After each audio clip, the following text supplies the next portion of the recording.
How y'all doing? This is Leslie Sheri. You can follow me on Instagram at Leslie Sheri _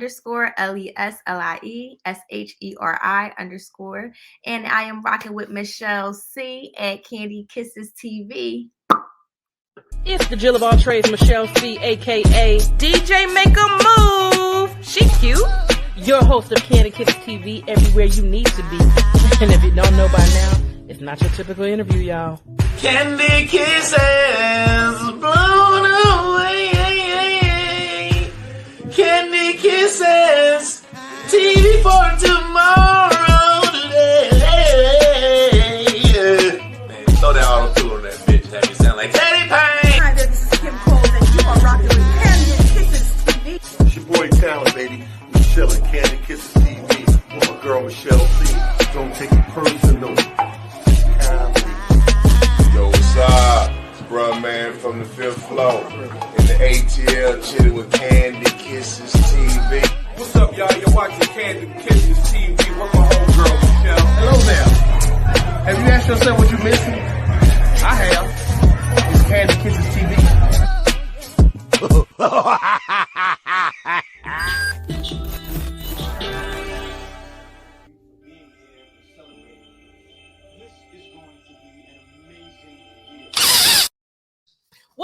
What up, Kiss fam? It is your girl, Michelle C, aka DJ Make a Move, the Jill of all trades, and I'm back like I always do on another Motivation Monday. Now, you know what we do right about this time each and every time. I got to threaten y'all a little bit. I'm going to need for y'all to subscribe now, or I'm going to tell your mama. It's free 99, $0. It don't cost you nothing but a click, a like, a notification, all that jazz. Go on, hook your girl up. All right, so let's get back to the problem at hand. Now, I have met this lovely young lady working on a set. This was pre-quarantine. Way back before we had to do all the mask and all the social distancing on the set of F Boy Free by our homie director George Lott. But yes. I was able to, paint on her face a little bit, give her a little razzle, you know what I'm saying? But now she is still on her acting journey and making big moves. She is on a new show by director, producer, writer, Christian Keys, executive producer, Tyler Perry. She's making some big moves on All the Queen's Men. Okay. And on BT Plus, please give it up for Miss Leslie Sheri. Pew, pew, pew. Hey, y'all. Drop all your social media bars and everything so they know how to follow you. You can follow me on IG at Leslie Sheri _ LeslieSheri I'm here. All right, so we getting all the way in your business real quick. So the first question, when did you know that you wanted to be in the entertainment industry?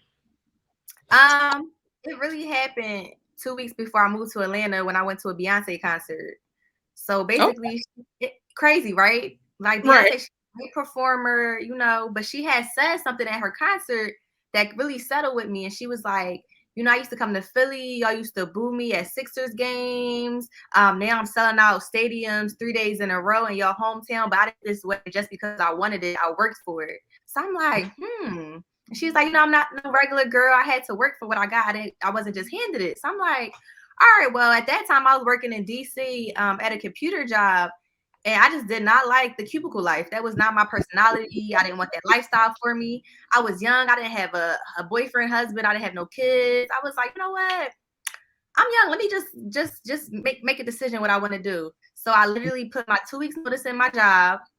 I got in the car. My best friend drove down here with me, and I moved to Atlanta. And I got here. I started to take acting classes, go to networking events, start bartending for, money to pay for everything. I had some money saved up for my computer job, and I just went full in, ended up getting an agent and start booking stuff. Now, listen, I have a lot of good friends that's in the entertainment industry and the agent thing. We always stop people when they talk about the agent thing, because I know as I'm trying to get into my acting journey as well, that is like the one thing that's going to make a difference between you getting to the next level. But will never want to share how they got to that agent. Are you willing to share how you got to your agent? I will. So I actually, a lot of agencies, they only take people upon referrals. So Okay. I had someone, I was taking acting classes, and I was in an acting class with someone named Angela Castillo. And I asked, like, how did you get an agent? She's like, I like your acting, so I'll give you a referral because, based upon me is how I'm gonna get you in there. So your acting is good, so I'll give you a referral based upon my name. So she gave me the referral. I dropped her name in the email to to the actual agency.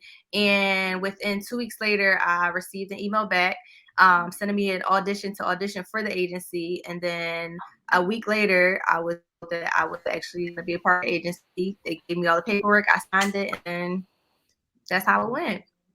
Listen, you better tell these people your network is your net worth. Period. Okay, that's it. And you met her. She was the director on Boy Free as well, Angelica. And she cool. Yeah. So yeah, it's really like who you know. It's really a who you know in this entertainment industry, honestly, because that's really how you get on. Honestly, you closed mouths don't get fed. Absolutely. I tell all the time, people are like, well, how do you know this? And I'm just like, well, I'm the difference between me and most people. When I'm in a setting of someone, I don't talk to just the who's who. I don't like, for example, if I was in a setting in a room with the Jay-Z or the Beyonce, I'm not just going to aim at Jay-Z or Beyonce. Who's the nigga next to him? I need to know who that is too, because he might be the upcoming. Who's that sweeping? Because he ain't gonna be sweeping for long. He might, like, the janitors have dreams too, and that one same person that yesterday could be directing today. So you need to talk to everybody. Okay. And the first thing I was on, so when I was in college, they were shooting Southpaw, the movie with Jake Gyllenhaal, Rachel McAdams, and up there. And I was just an extra. But I was talking to one of the guys there who was in like wardrobe. And when you an extra, when you first get in there, extras like, well, I'm extra, I'm being a movie. But as you start to build up, you realize like that's the first tier. You gotta build up to talking and to the consistent booking. So I remember talking to this one guy, and I was like, I'm gonna be a movie star one day. And he was like, dream big, you're just an extra. It was a guy in wardrobe. I would never forget, a fat white guy in wardrobe. I would never forget this to this day. So I was talking to everybody, like you said, the casting directors, the first AD, I had got his attention. I was talking to him like every day on set. They were shooting for like 3 weeks up there. So one day I asked him, I'm like, do you need extra ring girls? Because they're like featured on the movie. So he was like, I mean, they flew these girls out from New York and LA. So I don't think they need anymore, but I'll ask, it doesn't hurt to ask. So one day I'm sitting in the crowd just as an extra, and my name is called on the microphone saying, Leslie Wallace, go to wardrobe. And that's my real last name, Wallace, but I go by Leslie Sheri now. So I'm like half asleep because you be sitting there on set for hours being an extra. So I go back to wardrobe and I run into that same guy who told me dream big, honey, when I said I'm gonna be a movie star one day. And I was like, excuse me, sir, can you please point me in the direction of wardrobe? And I'll never forget his face when he saw me because he remembered me because So yeah, so that was like the start of me wanting to even get into the industry, working on that movie because it was some great cast and being pushed up from a extra to a future on there. I got the first couple scenes and a scene at the end of the movie as well, and just the pay bump that I got, and just being in a room talking to. We even got to eat at a different place. Talk about it. They took us to a whole different place to eat, and I felt so bad because I'm like, I still want to go with my friends, so I would go there and get the food, and I went back to go eat with my friends and share my food with them and stuff. So just a good humbling experience too. Now I don't know if you did or not. You might, because I mean, if you're a January baby like me, the petty in me, like as soon as I would have asked the fat man about the wardrobe, I was like, can you point me to wardrobe? And I would have been like, and also, can you pop my collar on the way? See, you sometimes just walk out with humbleness. Remember my face. Remember what you said. Remember how fast it works, because manifestation is everything. Amen. A to the men. Okay. All right. So when was your first paid acting gig? Was that your first like bump up paid acting gig, or? It was, and I had to like redo a whole different form and everything for it. It was I want to say like I was getting paid like a regular, what was it? Regular pay, and then I got bumped up to like $200 extra. So I'm like, oh, well, this is nice. Hello? I got a separate wardrobe. I got they treat you differently. Now that is true. You know, Yeah. that comes with the industry, but still remaining humble. But my actual like bigger pay was when I actually got an agency and, you know, got more like speaking roles and stuff like that. So Okay. Now, what is your ultimate goal in the industry as far as acting is concerned? Like, is there any? I mean, now you're also a producer and director as well. Like, what are your dreams with this industry? my dream is to be a director. Okay. To direct the hottest shows or movie. I do write. I have a very creative mind. I like to think I have a lot of content that's stored right now that I'm just waiting to pitch to the right person, right people. So my ultimate goal is to actually direct. I love being in front of the camera, but I love being behind the camera even more because it's just something different about helping bring something to life more than just your words, but your essence behind the camera to actually see it through. Yeah, because like when you direct it, you feel like, dang, I did that. Like even if you're not physically doing it, the fact that it's almost like teaching a child. It's like, oh, you know how to do because of me.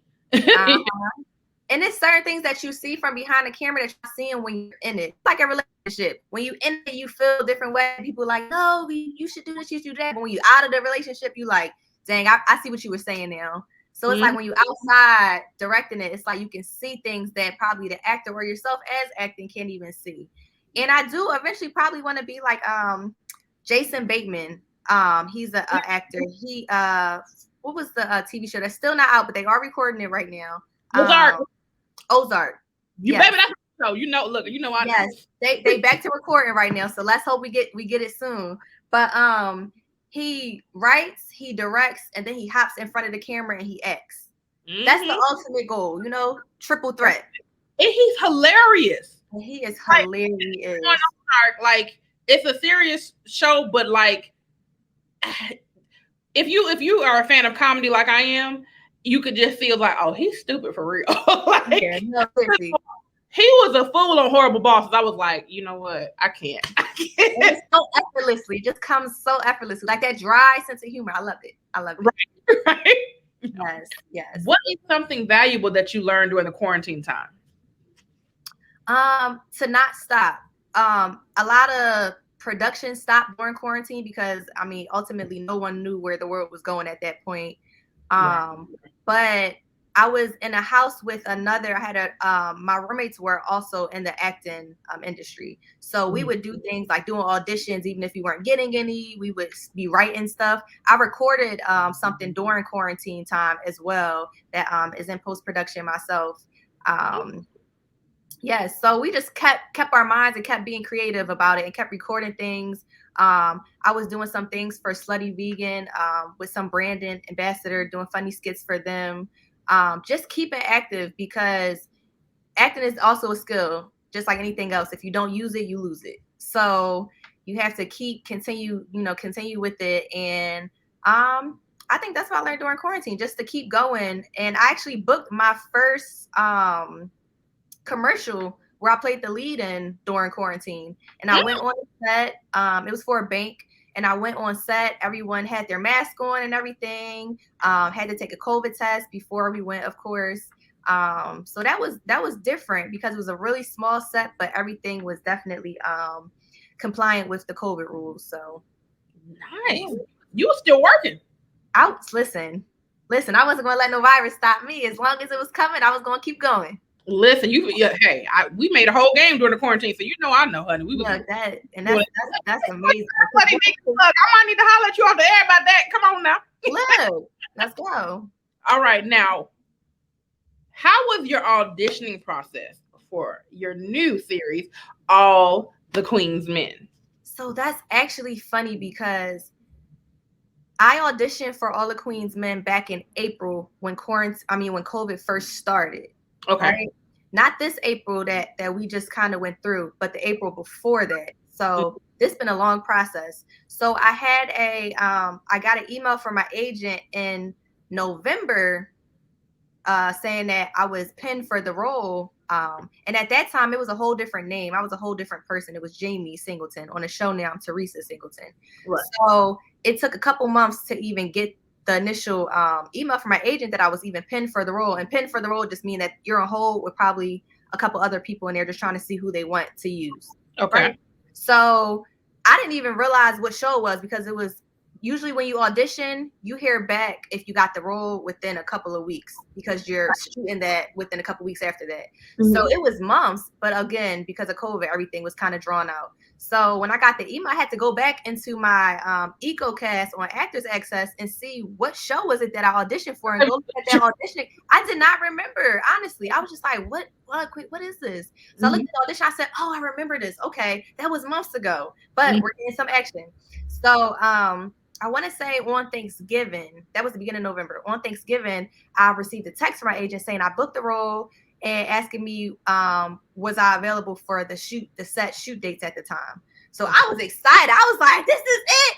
This is Tyler Perry. Oh my gosh, it's Christian Keys. Like, these are like notable names. So I was like, all right, this is great. Like, oh my goodness, Mom, this is what happened. Dad, look. Mm-hmm. So I ended up booking that role, and it got pushed out. We were supposed to go in the beginning of December, or the end of November. We ended up going the beginning of December. I think it was like December 6th through like the 23rd. It was amazing because we were at like a adult camp. We were all together. We had to take like 3 COVID tests before we got the role. I mean, before we actually are able to go on the campgrounds.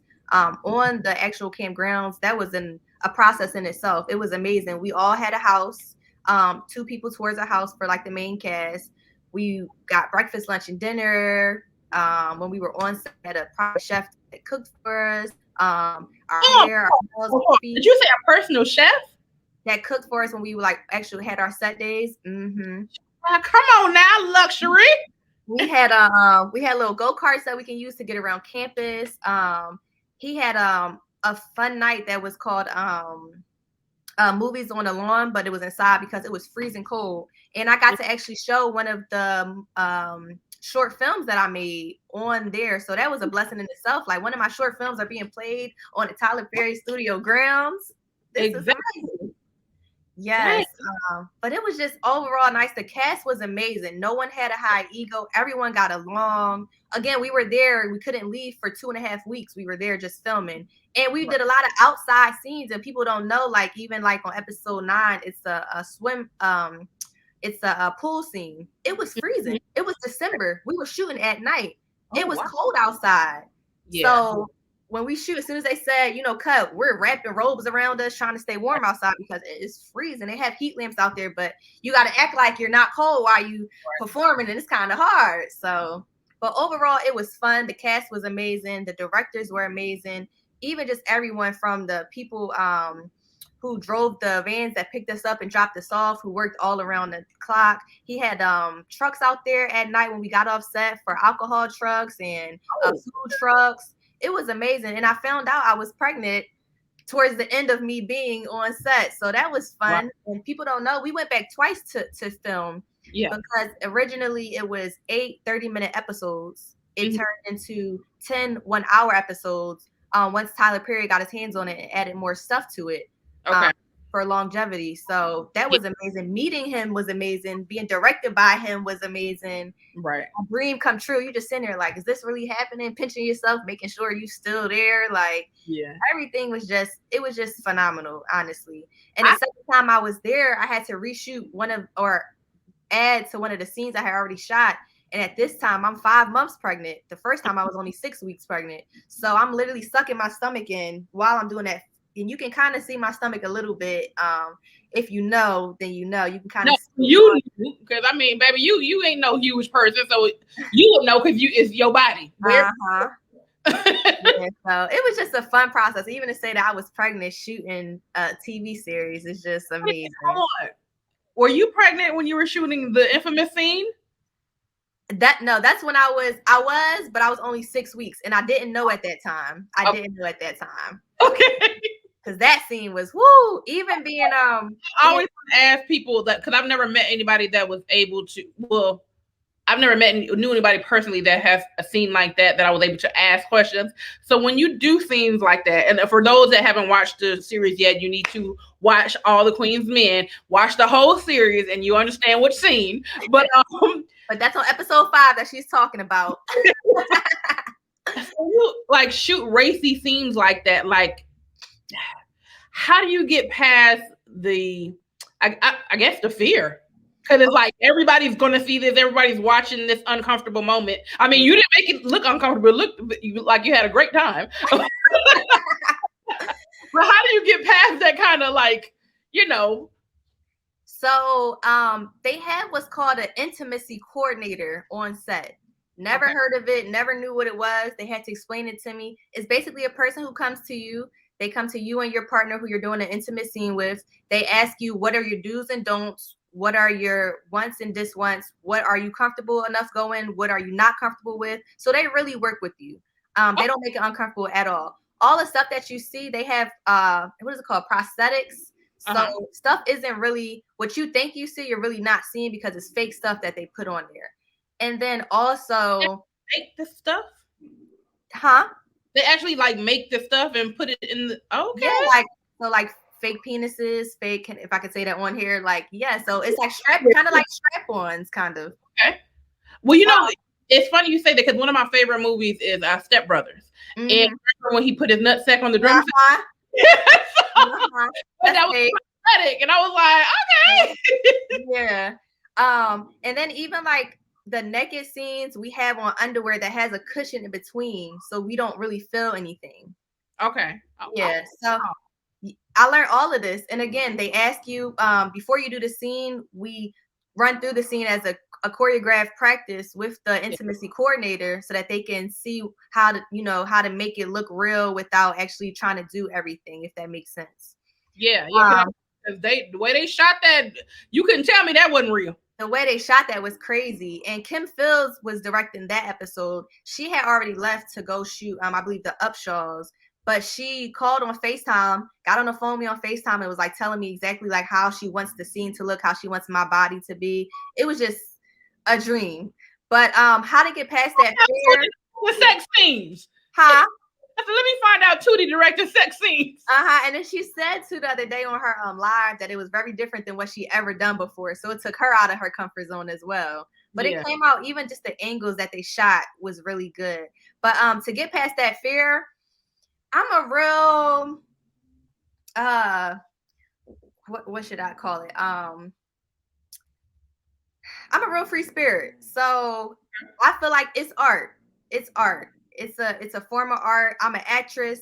We act. This is what we do. We have to bring something to life.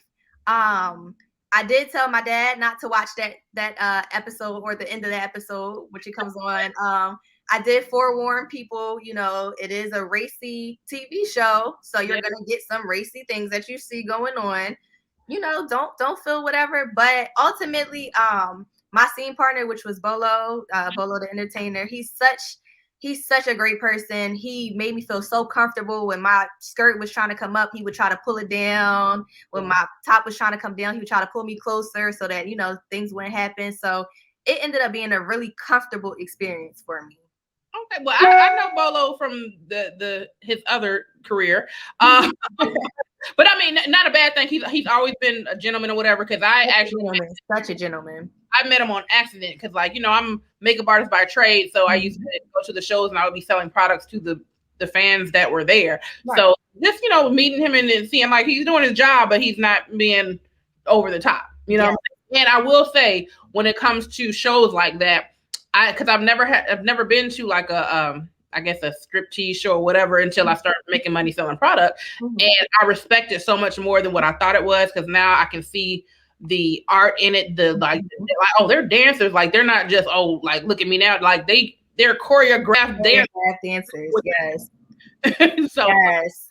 I see what you're doing over there. He had a birthday party that a whole bunch of the cast ended up going to, and just seeing them outside of filming or the choreographed scenes, making their own things was just a huge treat in itself too, because they're all cool people and they really take this trait and they do it well. So Yeah, hey, I ain't mad at one bit. Uh, Now, how were you able to stay motivated like during the downtime? Because I know you said you were working, but a lot of the people that I have talked to that was in the industry, some of them had, suffered from depression for a little while until they got out that and then decided to, get counseling or whatever they did. But like, what kept your mind level-headed? During like the quarantine time when it wasn't a lot of work. Mm-hmm. I think just trying to stay in it as much as I can. Like I produced a lot of content with just even my friends just to stay in it because I love the artistry. I wrote a lot during the time. I took a real estate class during the time to get my real estate license. I don't know. I just started doing a lot of things, and because I was in the house with other artists, it made it easier for me because we were like just bouncing off of each other as well. Well, see, that's the difference though, because you weren't by yourself. Like, do you feel like you had the same kind of, I guess, drive if you didn't have any? Like, let's just say if you had to quarantine by yourself, do you feel like your drive would have been the same? Oh, 100% no. No, no. Because like you're in the house, you can't do anything. You're low key. It causes depression within itself. So, and then if you're going from pre-quarantine, I was getting to the point where I was doing a lot of auditioning through my agency. So it's like for everything to just kind of stop and to get an audition every once in a blue moon when you used to audition at least a couple times a week, it's like, what's going on? Like, I'm used to doing this, staying busy, and now it's just kind of like nothing. So that's why I had to be proactive and create my own things, shoot my own things, keep practicing on my own. Different casting agencies were doing different things that you can like. They would send out a script and you would perform and they would pick like the top 5. A lot of casting agencies was doing that too, like just to keep, I guess, the artists motivated as well and to keep their minds working. So yeah. But I did end up obviously getting pregnant during quarantine. So you stay busy. Stay busy, got busy, did whatever you had to do. So we are moving on to, well, no, you know what? I definitely have to ask you this before we move on to the fun. Okay. Name one entrepreneur that you look up to and why. Issa Rae. And Issa Rae. No doubt. She kind of how I'm trying to move, doing my own thing, building my own thing.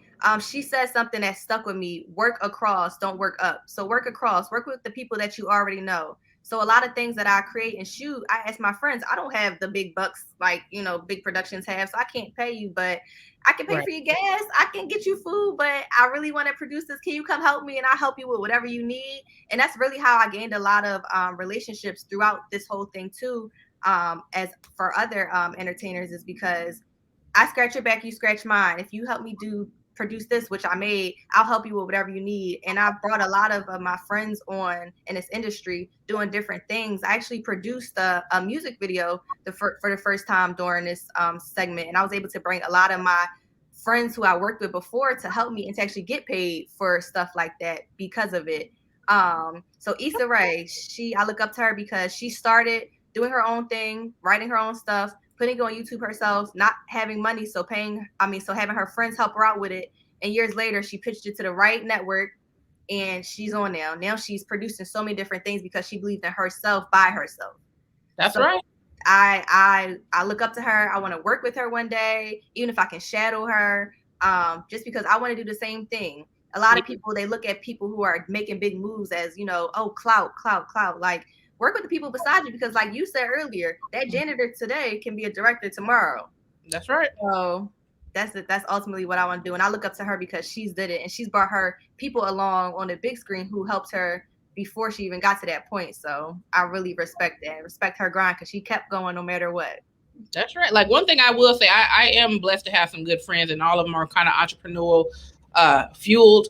And everybody's like, okay, they support it. Like, Michelle, one day you're gonna blow, and I'm like, okay, cool. But I told them straight up, one day if I blow, I don't want no excuses. We all going on vacation. Mm-hmm. That's one thing as entrepreneurs we don't do. We always work. Trying to find the next thing.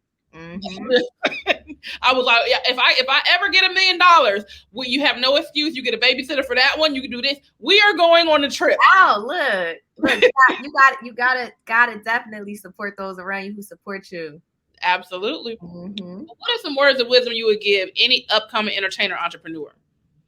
I would say to jump in it full on and keep going. You're not gonna get it. I think the one thing that I had to change my mindset when I first moved down here is I gave myself 2 years to make it, whatever that means in this industry. Okay. And as I was taking classes and networking and actually getting into the thick of it, I realized don't put a time limit on it. Yeah. Because like certain people, they don't blow until they're in their 30s and their 40s and they, put their all into it. But I would just say to jump full on and to keep going because it's not something that'll happen when you want it to happen. You just have to be prepared because when that right opportunity comes, you have to show out because if you don't, you'll miss it and you'll never get it again. And baby, you've been showing out, honey. You've been doing your thing. I've been trying. So we're going to move on to the fun now. All right. So we're going to get into just little fun quirks about you. Who is your favorite rapper and singer and why? My favorite rapper is definitely J. Cole because he the realest alive. He speaks the real. I can't get down with this new age rap. I don't know what it is. It's a good bop in a club, I guess. But J. Cole actually speaks those real words and I can just get with it, Not about bees and hoes and money and club, but real stuff. My favorite singer... That's a hard one because I'm such an R&B girl. Okay. But I would say my favorite melodically would probably be Jhené Aiko. Really? Okay. Yes. I love she's a vibe. Like she's a vibe.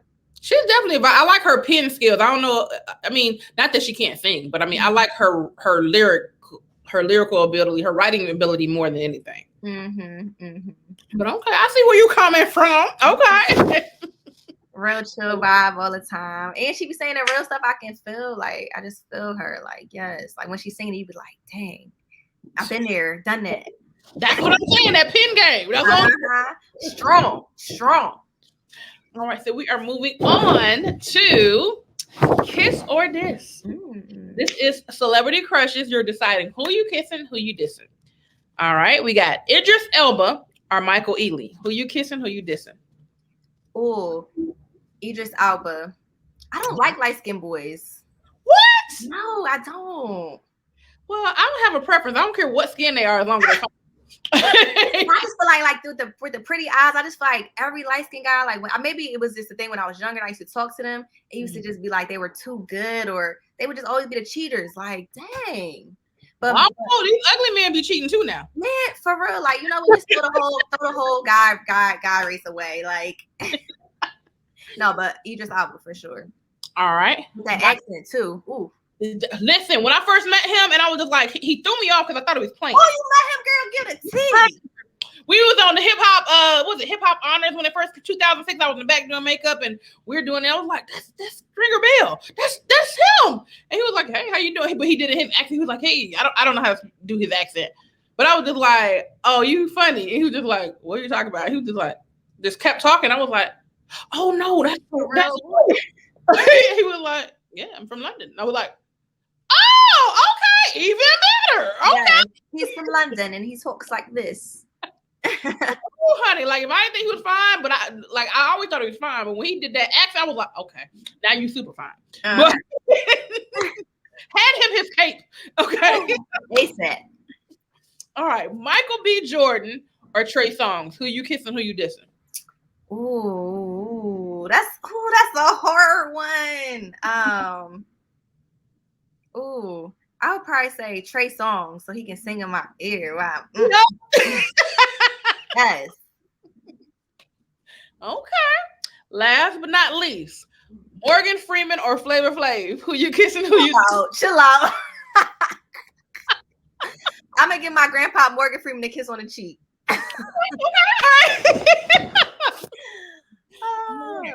Moving on. Next, we have our DAQs. That stands for dumbass questions. They're just random fun questions I want answers to.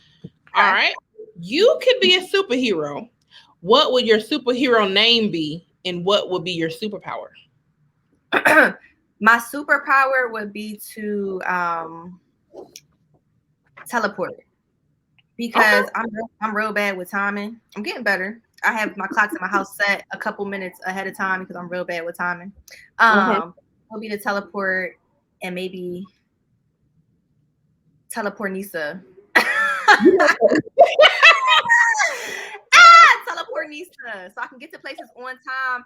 And because like just being in a car, flying, whatever, like I want to go to the Bahamas tomorrow. I'm here. That's right. That's how you do that. If you can punch somebody square in the face from your past with no consequences, who would it be and why? Ooh. He would be one of my exes because of how he handled me. Like I was just a regular, degular, smegular girl, and I'm not. But I was a young boy, and I had to learn my ways. And I was a little toxic back then too, so I can't fault it all on that. But it would definitely probably be an ex. I don't want to say the name, but definitely an ex. Oh, no, you ain't got to. Yeah. You didn't got just when it comes to the ex, the statute of limitations. You don't want to, incriminate yourself. So, all right. What is the most horrible name you can name a free clinic? Oh shoot. STD